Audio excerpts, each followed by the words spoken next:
dobrodošli. Seveda pa dobrodošel tudi generalni sekretar, gospod Jean-Pierre Palling, Evropskega združenja delničarjev, Euro-Shareholders. Novinarska konferenca je sklicana ob njegovem prihodu. Z njo želimo bolje predstaviti zelo pomembno dejavnost te ugledne mednarodne institucije, ki združuje kar 29 držav članic in pa, če se ne motim, zadnji podatek še 3 dodatno izven Evropske unije. Kar se tega tiče, predlagam, da bi več besed povedal v nadaljevanju kar on sam. Kar se tiče organizatorja tokratnega 3-dnevnega srečanja, torej Vseslovenskega združenja malih delničarjev, naj povem, da nas zelo veseli, da nas je doletela ta čast praktično po letu in pol polnopravnega članstva v Evropskem združenju delničarjev, da lahko organiziramo tako pomembno generalno skupščino z tako bogatim dnevnim redom, kot ga imate tudi v prilogi. Naj vas opozorim, da bi naj imeli na razpolago 2 mapi.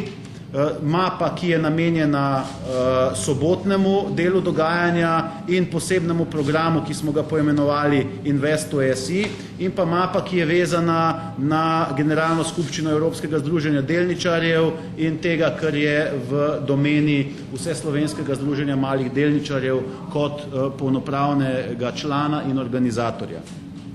Pri tem želim izpostaviti naslednje, da bomo v teh 3 dneh seveda skušali izkoristiti izjemno priložnost za druženje, za vzpostavljanje stikov in za dvig že sicer zelo intenzivnih in učinkovitih prizadevanj tako Evropskega združenja delničarjev kot Svetovne federacije investitorjev, da še izboljšamo medsebojno sodelovanje in s tem prispevamo k čim boljšemu položaju investitorjev, malih delničarjev, družbe in posameznikov v tej družbi nasploh.